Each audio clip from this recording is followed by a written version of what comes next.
The happiness and peace attained by those satisfied by the nectar of spiritual tranquility is not attained by greedy persons restlessly moving here and there.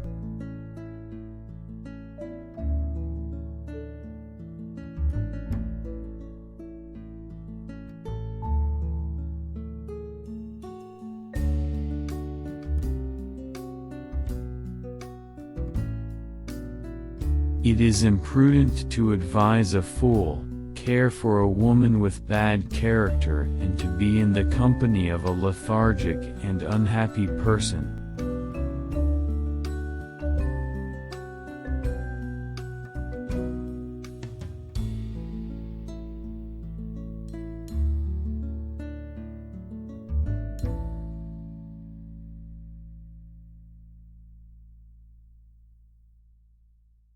Don't judge the future of a person based on his present conditions, because time has the power to change black coal to shiny diamond.